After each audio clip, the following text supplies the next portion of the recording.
अध्यक्ष महोदय, ये सरकार किसी और का रिकॉर्ड बनाए ना बनाए, लेकिन पेपर लीक का रिकॉर्ड जरूर ये सरकार बनाएगी। अध्यक्ष महोदय, मुझे इसके बैकग्राउंड में नहीं जाना है कि पूछें। अध्यक्ष महोदय, मुझे बैकग्राउंड में नहीं जाना है कि कब कैसे किस संस्था को बनाया गया है। पूरे देश के छात्र इस पे आंदोलित थे। लगातार अखबार और सीबीआई की जांच के बाद चीजें सामने आ रही हैं, लोग पकड़े जा रहे हैं, जेल भेजे जा रहे हैं। मैं अध्यक्ष महोदय आपके माध्यम से पूछना चाहता हूं मंत्री जी से, क्या सेंटर वाइज जिन बच्चों को सबसे ज्यादा नंबर मिले हैं, क्या उसकी सूची जारी करेंगे? 30,000 सीटें जहां हैं, कई सेंटर अध्यक्ष महोदय ऐसे हैं जहां 2,000 2,500 बच्चे पास हो गए हैं। सरकारी सीटें 30,000 हैं, कई सेंटर में 2,000 से ज्यादा पास हो गए। कई प्रदेश के ऐसी जगह है जहां पर कुछ सेंटर से 600 से 650 से ज्यादा सबसे ज्यादा नंबर हैं।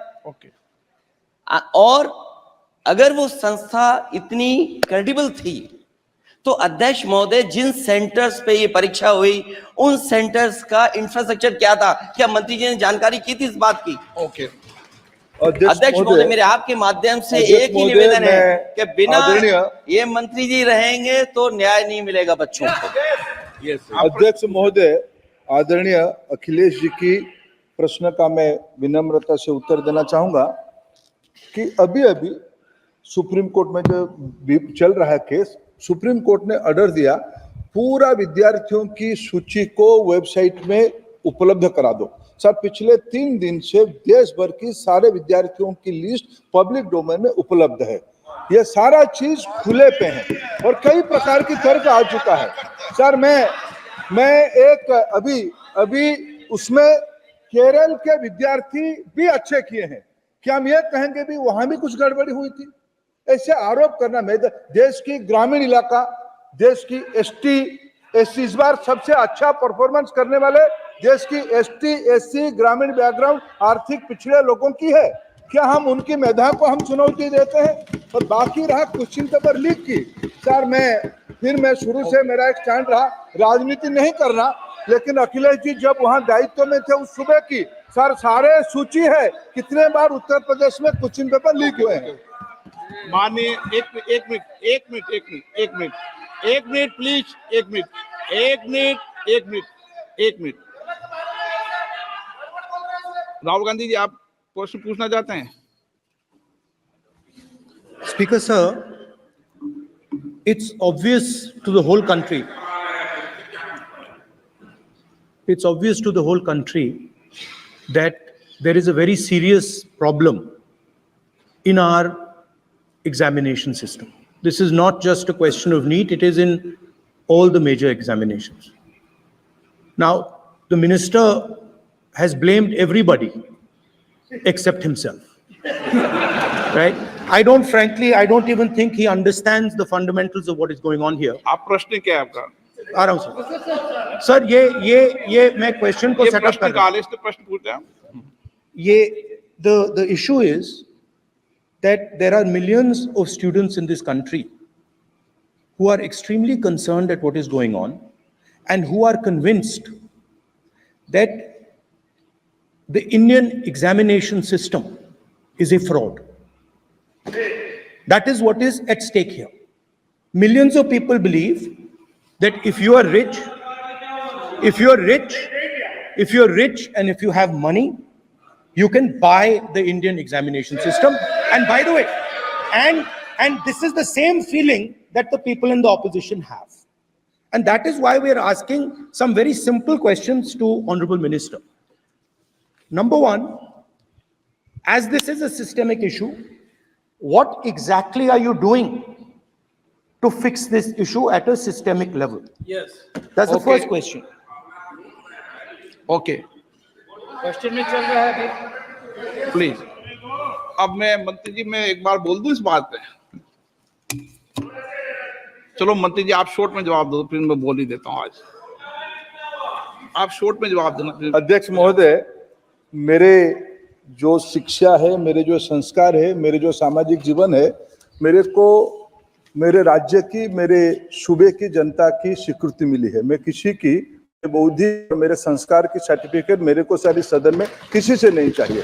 देश की प्रजातंत्र में चुन के मेरे नेता प्रधानमंत्री मोदी जी को प्रधानमंत्री की भूमिका दिया है। मैं उनकी निर्णय से यहाँ उत्तर दे रहा हूँ सदन को। बाकी ये कहना चिल्लाने से सच झूठ नहीं हो जाएगा साहब। ये जो कहा गया देश की अभी की एग्जामिनेशन सिस्टम रबिश है सर, इससे दुर्भाग्यजनक बयान देश की नेता प्रतिपक्ष का कुछ नहीं हो सकता है सर। मैं कठोर शब्द से इसको निंदा करता हूँ। बाकी रहा, मैं सर आपके सामने, आपके माध्यम से देश के सामने सर एक तथ्य रखता हूँ सर। जिन्होंने रिमोट से सरकारें चलाई है, 2010 में 3 बिल आया था सर शिक्षा सुधार के लिए। उन्हीं की पार्टी के नेता आदरणीय कपिल सिब्बल साहब 3 बिल लाए थे। उसमें से एक बिल था एजुकेशन, उसमें एक बिल था prohibition of unfair practice bill 2010, जिसके उद्देश्य एजुकेशन इंस्टीट्यूशन में माल प्रैक्टिस को बंद करना। सर मेरे सरकार की हिम्मत है, अभी हमने पब्लिक एग्जामिनेशन की रेगुलरिटीज में बिल लाए, कानून बनाए। क्या मजबूरी था कांग्रेस पार्टी की, क्या मजबूरी था नेता प्रतिपक्ष की? उन्होंने उस बिल को उल्टा किया, किसके दबाव में उल्टा किया? क्या निजी मेडिकल कॉलेज की दबाव में, उनकी घूसखोरी की दबाव में उन्होंने उस बिल को उल्टा किया था? सच सुनने की सामने है ये। मैं किसी की विद्वता पे प्रश्न नहीं उठाता हूं, लेकिन सच 2010 में शिक्षा सुधार की बिल उन्हीं की सरकार ने लाया था, दबाव में उन्होंने उल्टा किया। ये हमको प्रश्न पूछते हैं। एक मिनट प्लीज, मैं सबको मौका दिया, सबको मौका दूंगा। एक मिनट माननीय सदस्य, प्लीज 1 मिनट बैठिए। प्लीज बैठिए, आप पहली बार। हाँ 1 minute.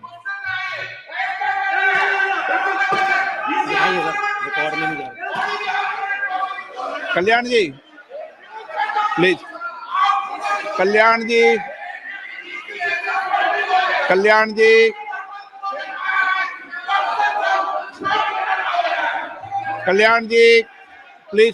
Please, please 1 minute please, 1 minute सबको मौका दूंगा। 1 मिनट प्लीज, 1 मिनट।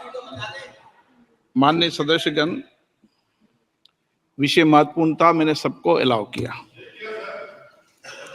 लेकिन एक बार इस सदन के अंदर ये सार्थक चर्चा होनी चाहिए, क्योंकि प्रश्न ये था कि परीक्षाओं के विषय के अंदर, और आप सबको पता है देश में अलग अलग राज्यों के अंदर भी अलग अलग दलों की सरकार रही, और उन अलग दलों की सरकार में आपकी भी सरकार रही, अन्य दलों की सरकार रही। वहां भी कई बार प्रश्न पत्र लीक हुए और परीक्षाओं पर प्रश्न उठे। मेरे सवाल, 1 मिनट मैं बता रहा हूं जिसको, आप पूरी बात सुनिए मेरी। मेरा कहना यह है कि हम और उन 1 मिनट प्लीज बैठिए, 1 मिनट नीट नहीं सारी।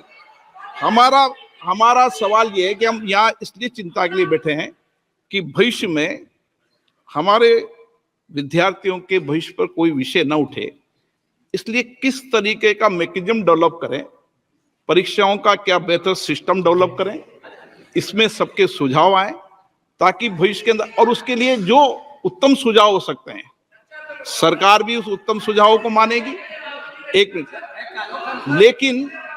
लेकिन हम अगर सारे परीक्षाओं पर सवाल उठाएंगे तो कई राज्यों में कई दलों की सरकार है जो परीक्षाएं आयोजित करती रहती है।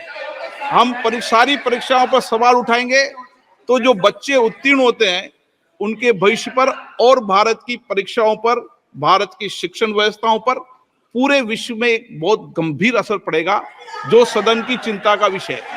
और इसके लिए सभी राज्यों ने अपने अपने यहाँ कानून बनाए, संसद ने भी कानून बनाए।